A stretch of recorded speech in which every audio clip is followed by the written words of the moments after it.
드디어 대망의 마지막 종강이 왔는데요. 오늘 즐겁고 신나는 병영 독서 6회차 그리고 마지막 시간이에요. 정말 어때요, 대원님들? 와, 드디어 끝났다, 신난다 이런 느낌이신가요? 아니면 좀 아쉬워요 이런 느낌인가요? 자, 오늘은 특별히 마지막 종강 시간이라서요.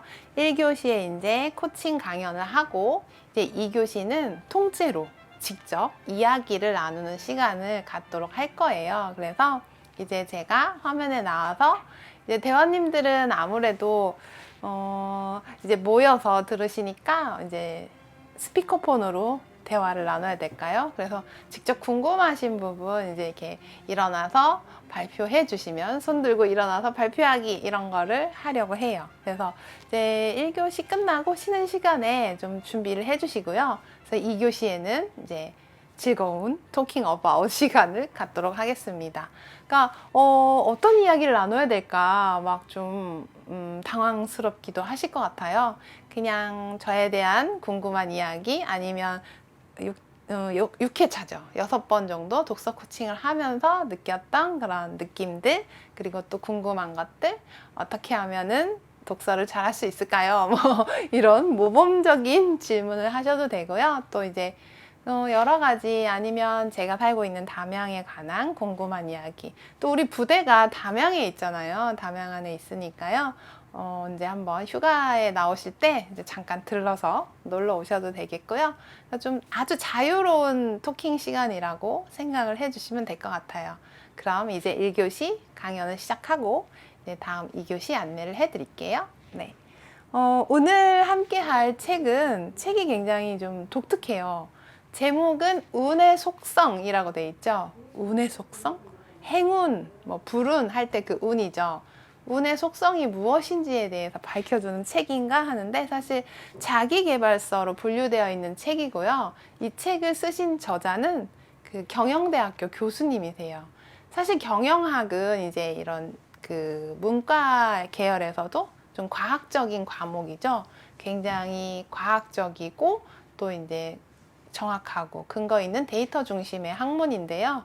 그 경영학 교수님께서 행운, 운이라고 하는 거면 왠지 좀 불확실한 것 같고 불투명한 것 같은 그런 내용인 것 같은데, 그걸 굉장히 사회과학에서도 최첨단인 경영학과 교수님이 이렇게 써주셨다는 것이 되게 특이했어요.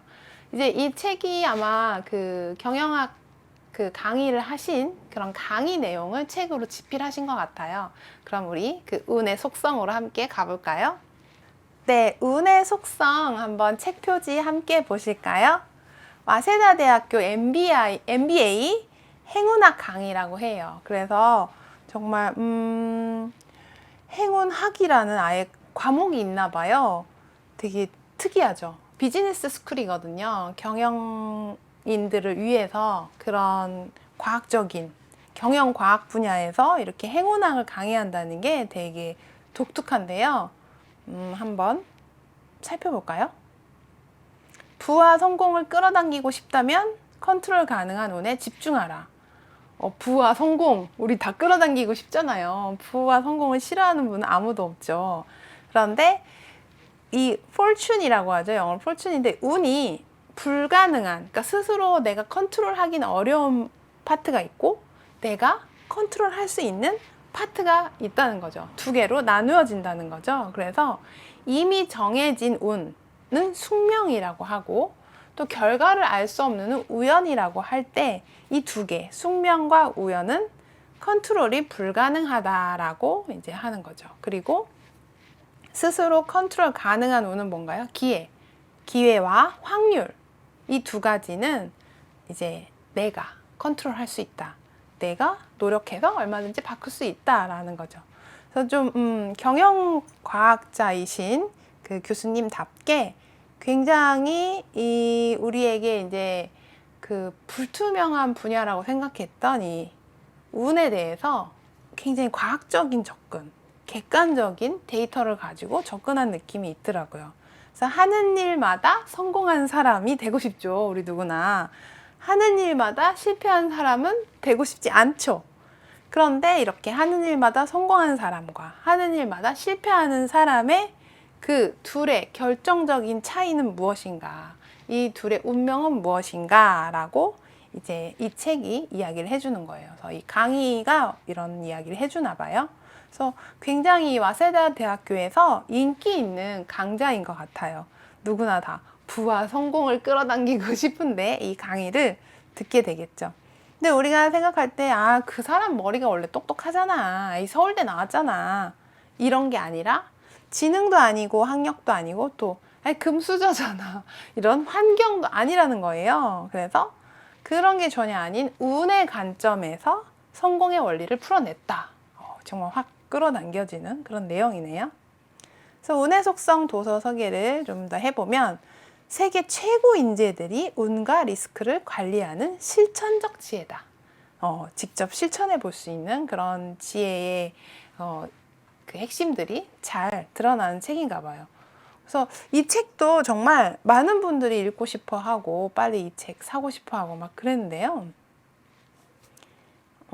부와 운을 끌어당기는 MBA는 이제 경영 전문 대학원이거든요. 그래서 경영학자가 되려면 즉 사업가가 되는 거잖아요. 사업가는 어떤가요?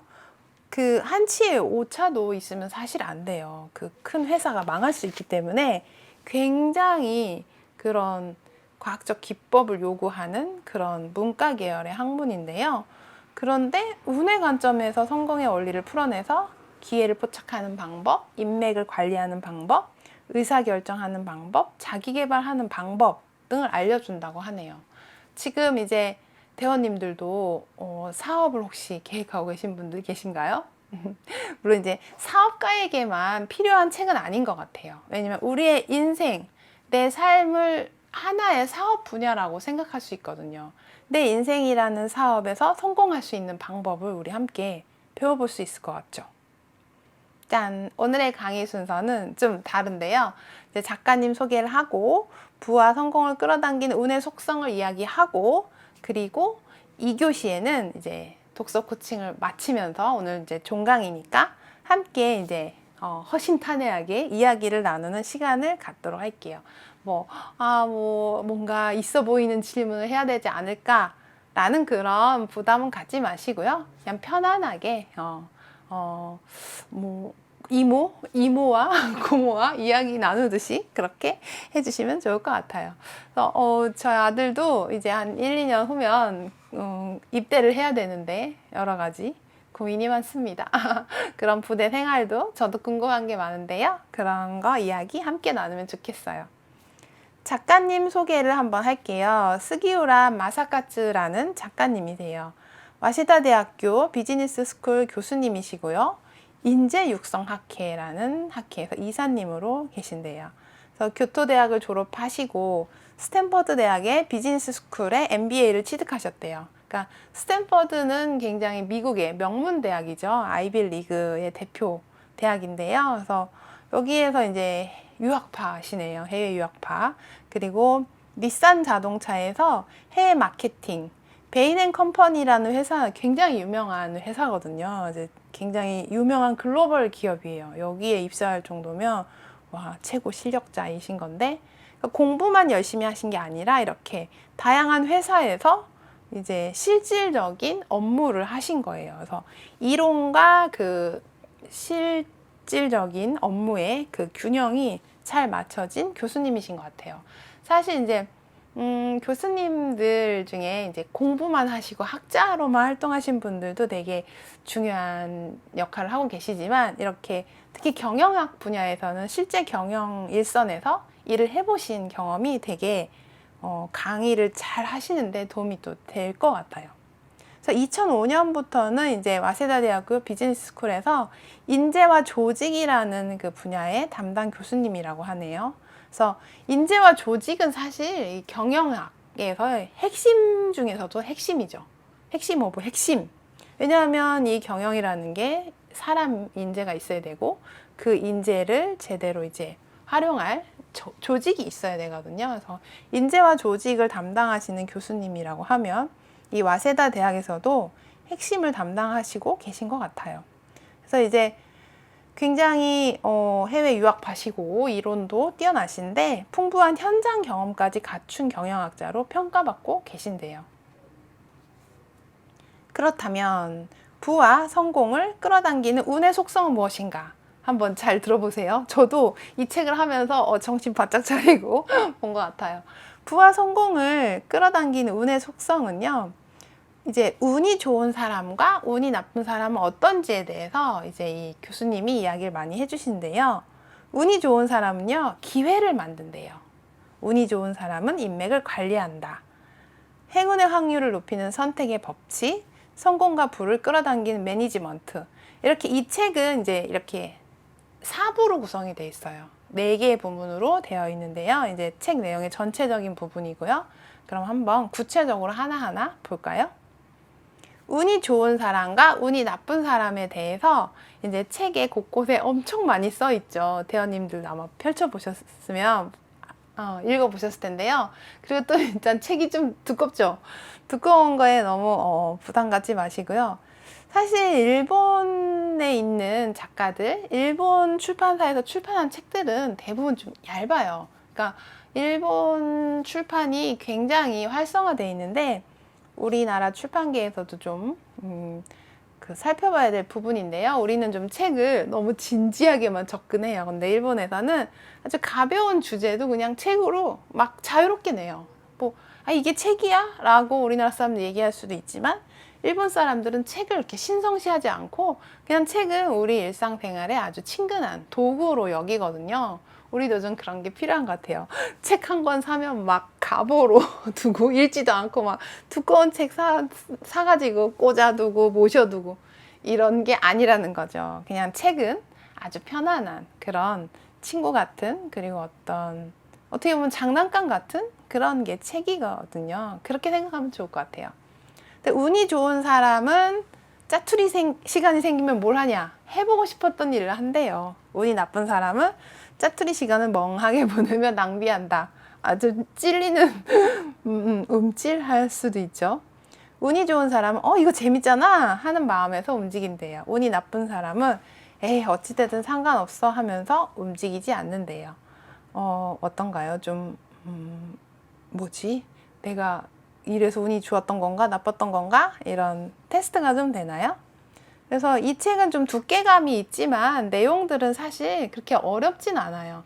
뭐 어려운 경영학 전문 용어들이 조금은 나오는데 그것도 그렇게 어렵진 않더라고요.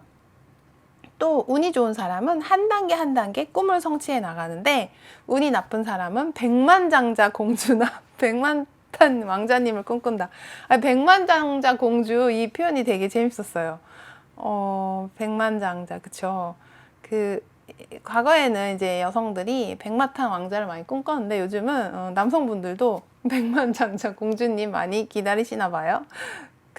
그러면 안 된대요. 운이 나빠진대요. 운이 좋은 사람은 아주 작은 행운도 이제 복리 효과로 크게 불린다. 그러니까 우리 왜 저도 이제 내가 무슨 부귀영화를 누린다고 이런 귀찮은 일을 하겠어. 이러면 안 되는 거죠. 정말 저에게 이제 공부할 수 있는 기회가 왔어요. 예를 들면. 근데, 이 나이에 무슨 공부야. 저거 해가지고, 새로운 분야를 개척하라고? 아니야. 굳이 안 해도 나는 돼. 이런 게 아니라 나에게 이렇게 온 그런 작은 행운, 공부할 수 있는 기회를 준 행운을 잘 살리면 엄청 크게 불려진다는 거죠. 근데 운이 나쁜 사람은 한탕주의가 있는 거예요. 잠깐 기다려봐. 사실 우리 글 쓰는 작가들도 이런 게 있어요.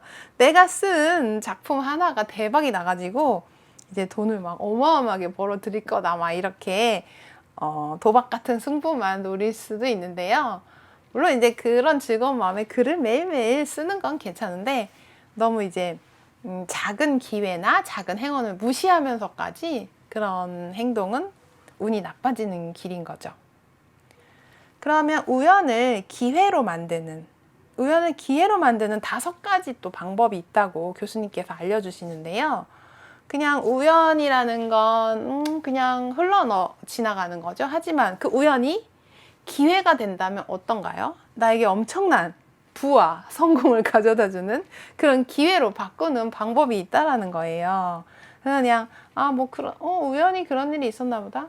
예를 들면 우연히 그냥 내가 그 분야를 연구하게 됐어라고 했을 때 그냥 뭐 우연이지 뭐 그냥 뭐 연구할 사람 없었나 봐. 그냥 그런가 봐. 이렇게 넘기는 게 아니라 그래? 나 얘가 잘 모르는 생소한 분야지만 이 분야를 공부해서 연구해서 내가 성과를 낸다면 어떠한 좋은 기회가 또 펼쳐지겠구나. 그런 생각을 하는 거죠. 그러니까 제가 농부로서 이제 실력을 인정받았고 또 작가로서도 이제 열심히 일을 했는데요. 또 그런 새로운 분야를 연구한다면 제가 일하는 부분에 더 새로운 변화, 그런 것을 이루어서 더 예상치 못한 성과를 낼 수도 있는 거죠. 그렇지만 만약에 그 연구 기회를 제가 안 한다면, 그냥 안 해요 라고 그 기회를 버린다면 또 그런 좋은 그런 성과를 누릴 수 있는 그런 기회가 사라지는 거죠. 그래서 우리에게 어떤 일이 생겼을 때 우연이라고 생각하지 말고 한번 기회로 바꿔보자는 거죠. 그럴 때 5가지 요소가 있대요. 호기심. 첫 번째는 호기심이에요. 그거 뭘까? 이런 호기심은 왜? 호기심이 고양이를 죽인다. 이건 호기심에 대한 나쁜 속담이죠. 우리가 호기심 천국, 호기심이 많은 거에 대해서 사실 우리 대한민국은 조금 동양 사상에서는 부정적으로 보는 것 같아요. 넌 뭘 이렇게 궁금한 게 많니? 뭘 이렇게 호기심 천국이야? 너 이젠 좀 철이 들 때도 됐잖아. 이런 거는 옳지 않다고 생각해요. 그래서 제가 하고 있는 이런 것들에 대해서 늘 호기심의 그 태도를 유지해야 되는 거죠. curiosity를 가져야 되는데, 그런데 사실은 새로운 분야로 진출할 때는 호기심이 좀 자동으로 생겨요. 그래서 늘 하던 일 말고 또 호기심을 갖는 게 필요하다는 거죠. 지금 제가 블루베리 농사를 짓는 거 굉장히 안정화가 됐고, 이제 최고의 그 블루베리로 인정을 받고, 이제 소득도 많이 올리고 있어요. 하지만 거기에서 더 호기심을 갖기는 사실 힘들거든요. 딱 최고 수준에 올라서는 그 이상의 호기심을 더 유지하긴 사실 어려워요. 그러면 블루베리 농사 최고 수준에 올랐으면 또 다른 분야를 개척해서 또 호기심을 키워나가는 것도 좋은 것 같아요.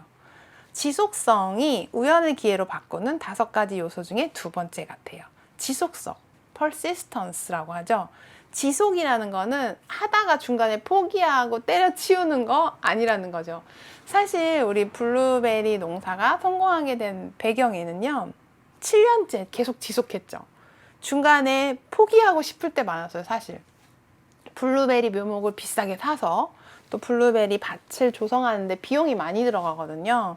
그 굉장히 안 좋은 땅을, 논을 개간해서 그 비싼 흙을 새로 다 쫙 깔아야 되고 그 시설을 다 해야 돼요. 그런데 또 불구하고 너무 일은 힘든데 돈이 안 되는 거죠. 수입이 너무 적은 거예요. 계속 손해만 나는 거죠. 그래서 1년차, 2년차, 3년차 너무 힘든 거예요. 한 3년 정도 너무 힘들어서 안 되겠다. 이거 블루베리 다 뽑아버리자. 막 그런 사실 이야기도 했었어요.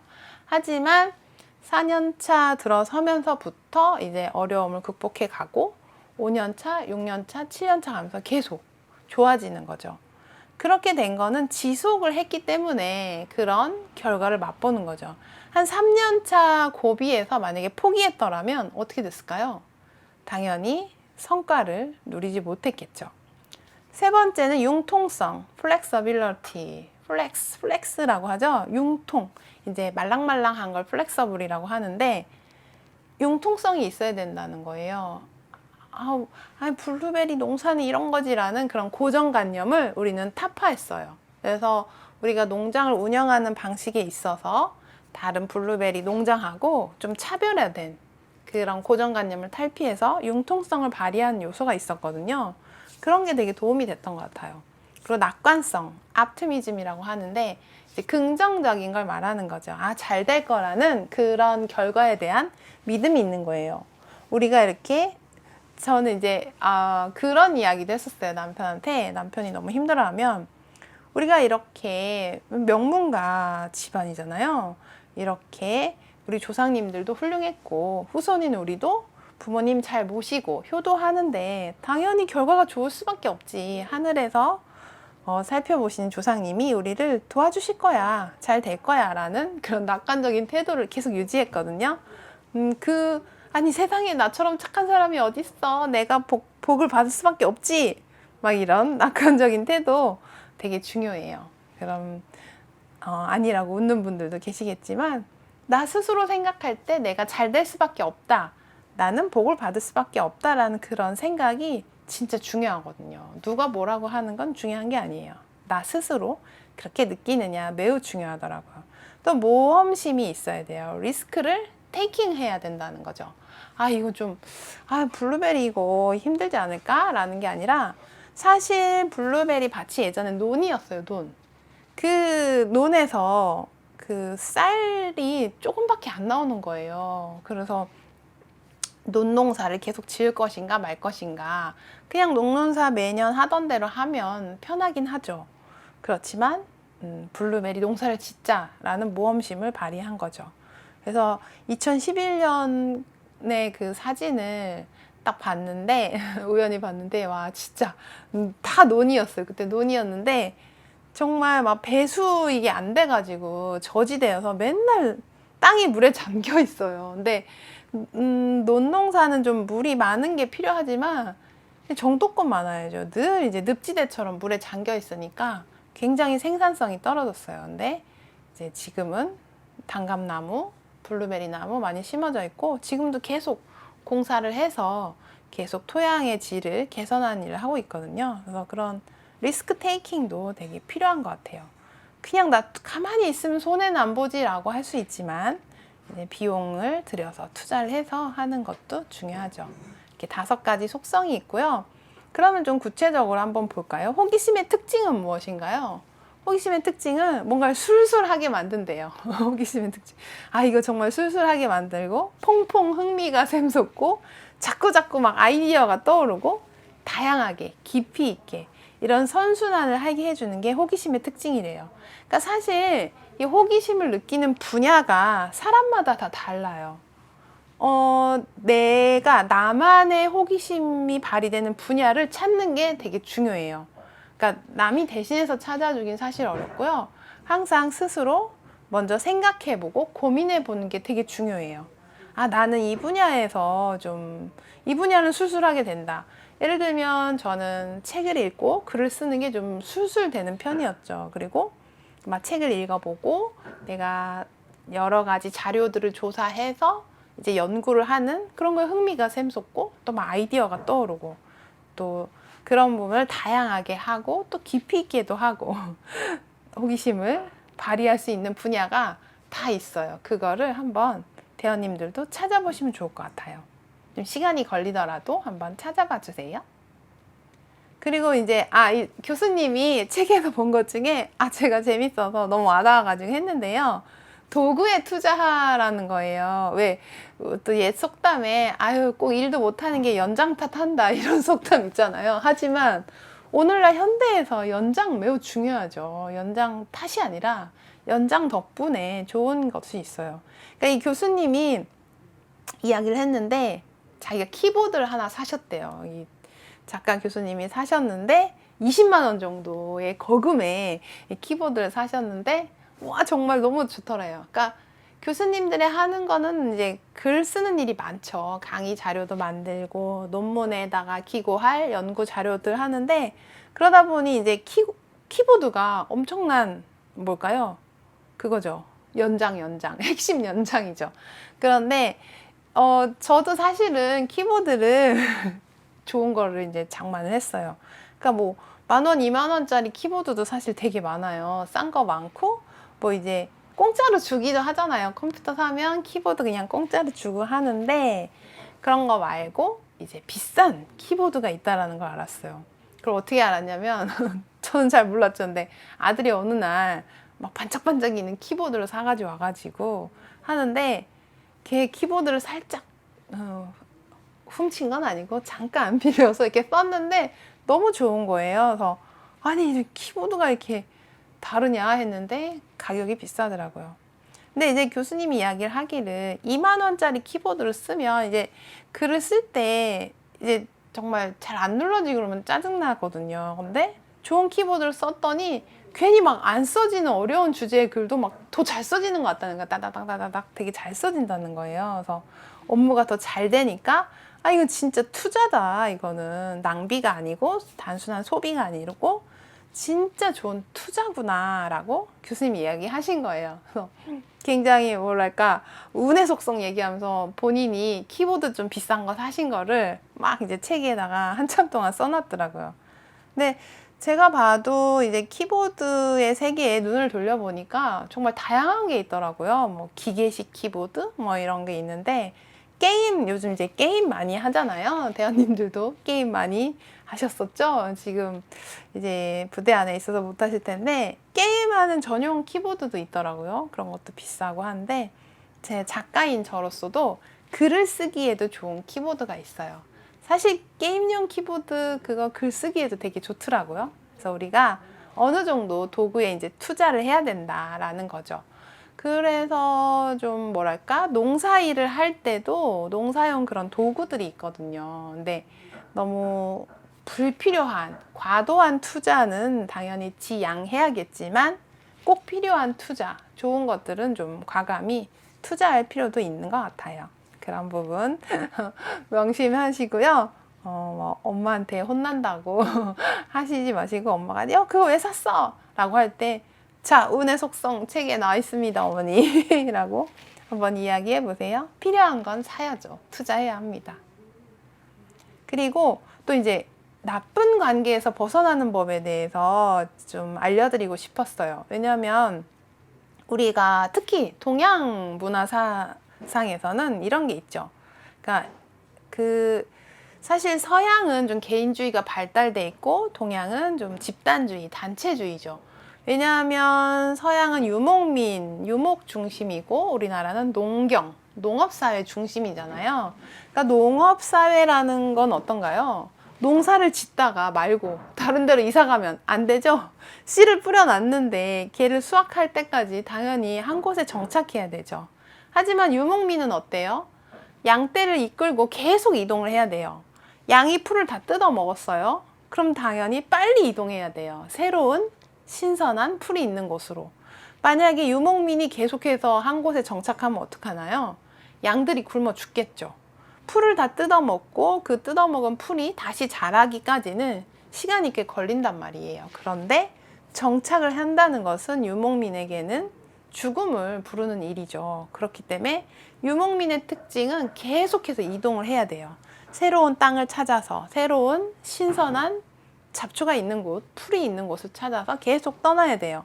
반면에 농경 사회에 살고 있는 사람들은 막 이동하고 막 돌아다니면 망하는 거예요. 이제 블루베리 나무를 심어놨어요. 어린 묘목을 이제 사다 심었을 때 한 3년 정도 됐을 때 열매들이 막 열리기 시작하거든요. 근데 이제 막 열매들이 열려서 이제 수확할 시기에 한 3년 고생하다가 아이고 블루베리가 잘 안 되네, 이사 가면 안 되는 거죠. 그러니까 농경 민족들은 정착을 하게 되고 한 곳에 머무르다 보니까 이웃들과의 관계가 어떤가요? 굉장히 밀접하죠. 앞집, 옆집, 뒷집 사정을 다 알게 되는 거예요. 그렇기 때문에 눈치를 좀 많이 보고 인간관계에 있어서 좀 개인적인 내 개성을 존중하는 게 아니라 주변 사람들과 두루두루 잘 지내는 걸 되게 중시 여겨요. 그래서 뭐 예의 범절 이런 게 있는데 그러다 보니 지금 이제 농경사회가 아니잖아요. 저처럼 이제 농업에 종사하는 사람들은 이제 소수죠.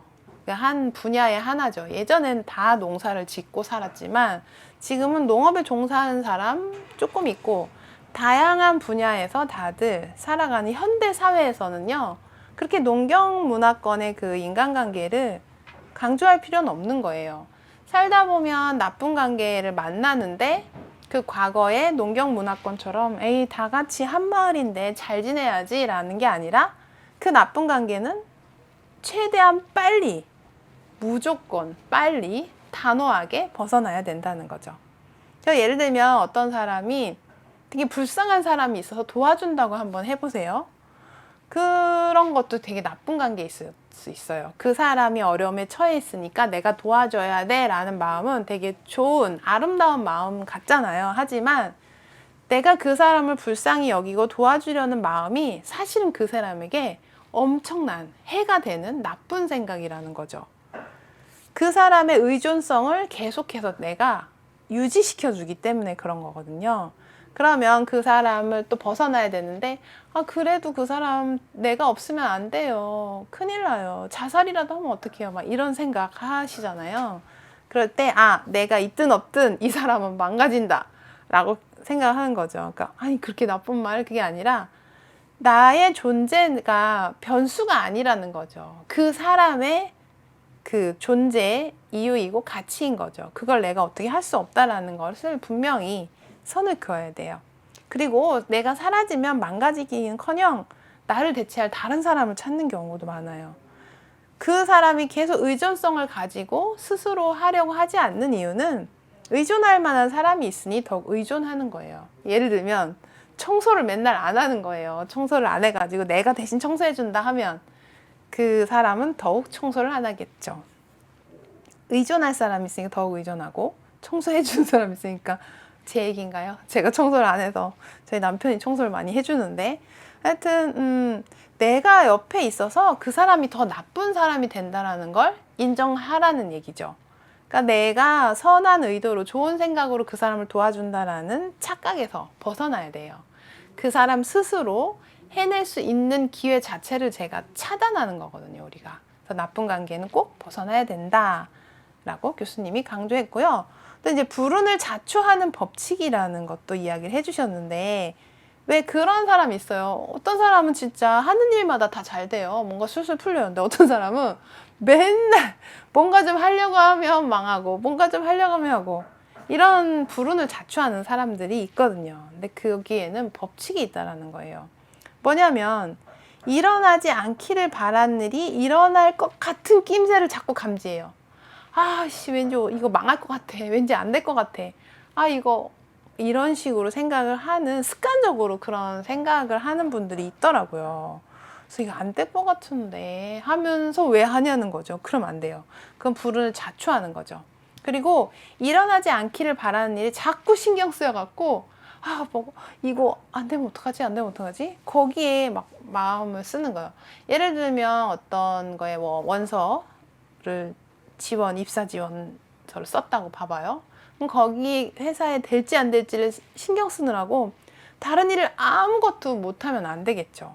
그래서 내가 최선을 다해서 뭐 지원을 했고 결과는 뭐 하늘에 맡긴다 하고 지금 오늘 내가 할 다른 일들에 집중을 해야 되는 거죠. 그리고 이런 식의 그 부정적이고 그 안 좋은 결과에 집중을 하면 생각이 현실을 만든다는 건 대자연의 법칙이거든요. 내가 어떤 생각을 했느냐가 결과로 드러나는 거예요. 그러면 에이, 이거 뭐 생각만 한다고 생각대로 돼요? 생각대로 됩니다, 정말. 내가 잘 된다고 생각하면 잘 되는 거거든요. 근데 내가 안 된다고 생각하면 안 돼요. 그런 부분을 꼭 기억해야 돼요. 그런데 자꾸만 저 사람은 부모님이 부자야.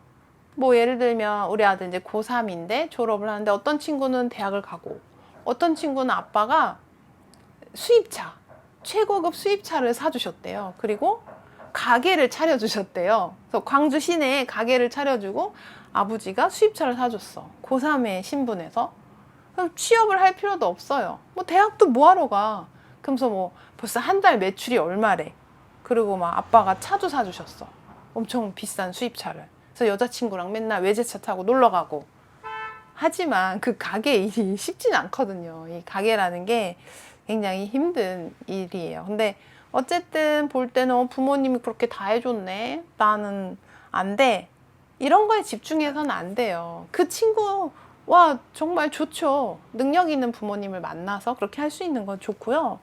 그렇게 누리는 것에 대해서 아, 정말 그래, 너 좋겠다라고 부러워하는 정도까지는 괜찮은데 왜 나는 안 되는 거야? 뭐 이렇게 생각을 하면 결과가 더 안 좋아지는 거죠.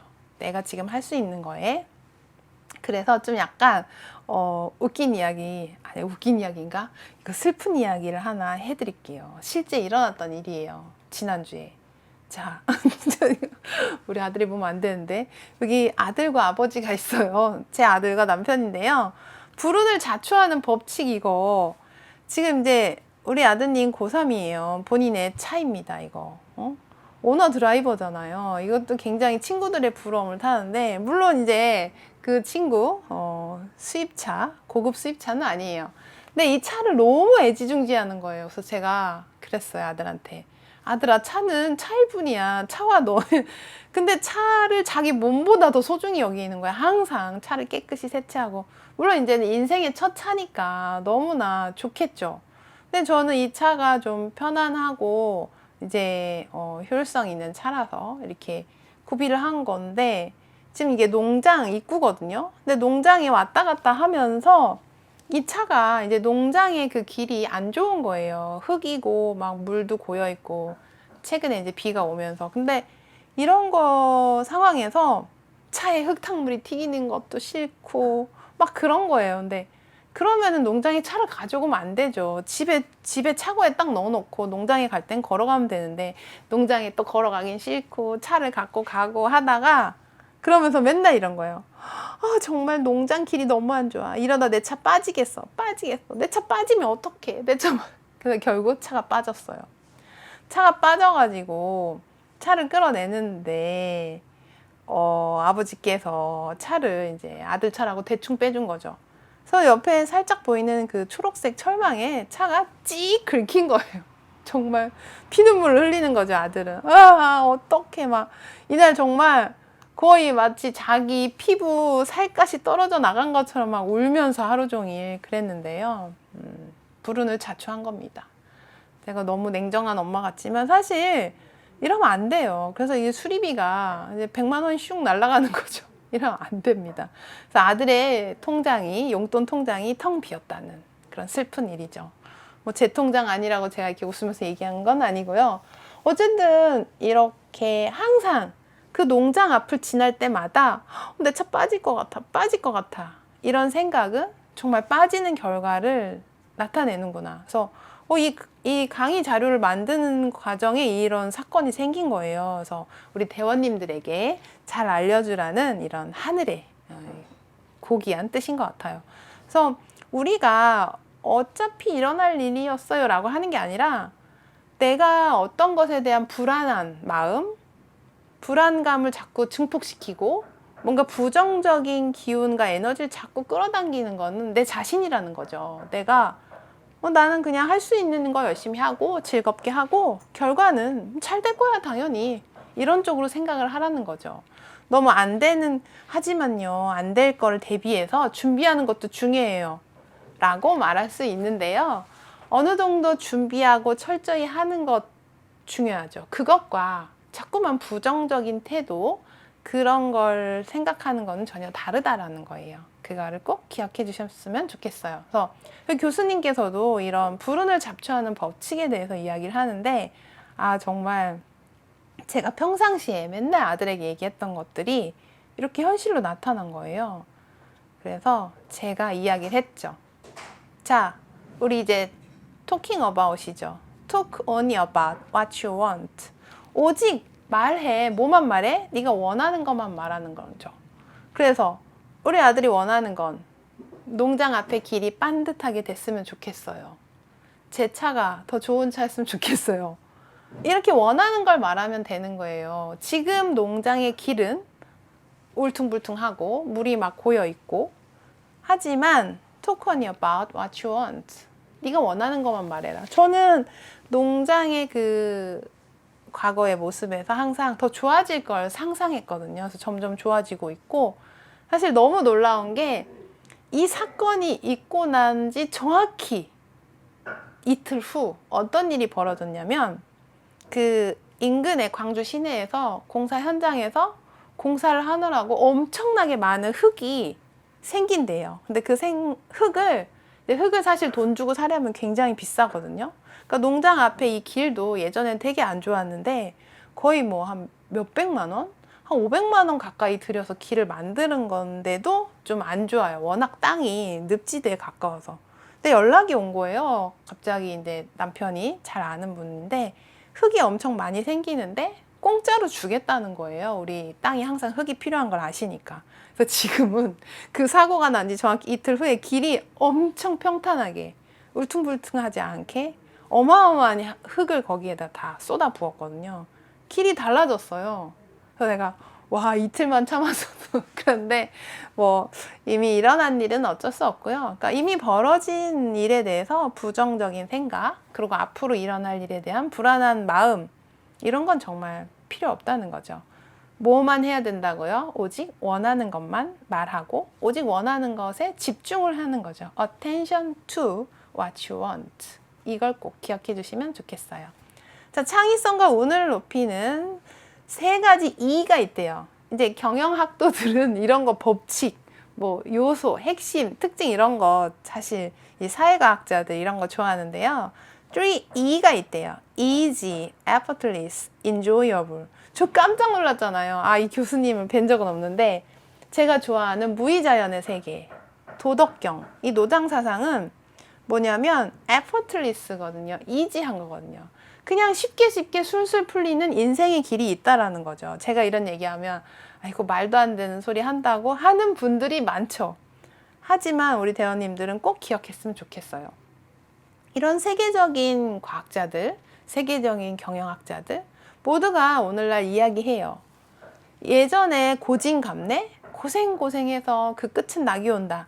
이런 시대가 아니라는 걸 맨날 얘기하거든요. 왜냐하면 내가 정말 어렵게 하는 분야는 사실 나에게 안 맞는 분야예요.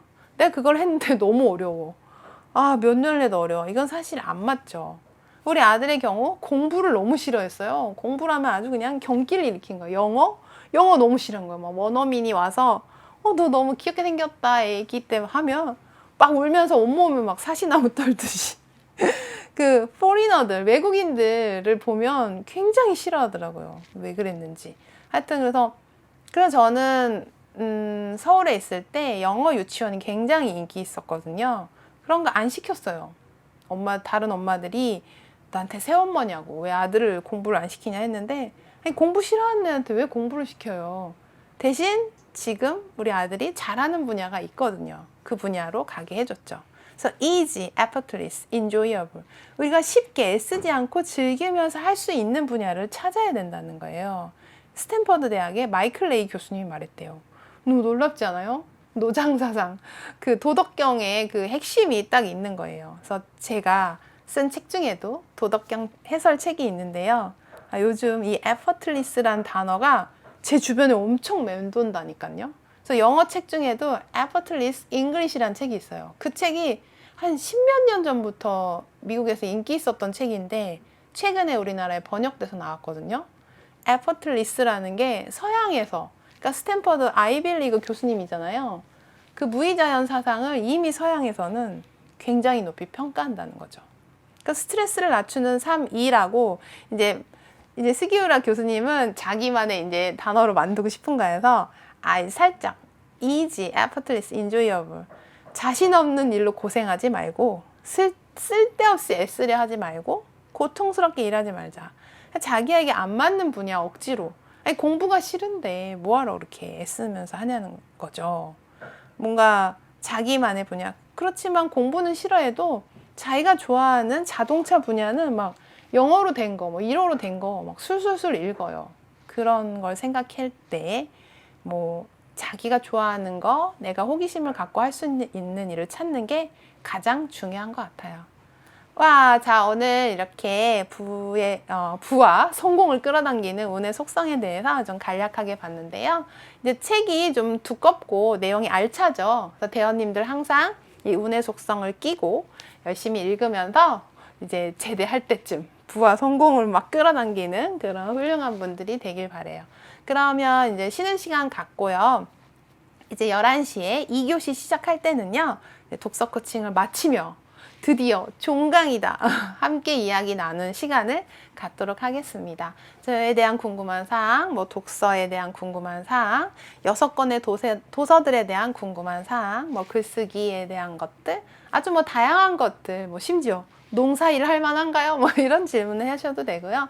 편안한 질문 시간이 되면 좋겠습니다. 그러면 2교시에는 직접 이렇게 전화 연결하는 그런 시간을 갖도록 하겠습니다. 네, 고맙습니다. 2교시에 만나요.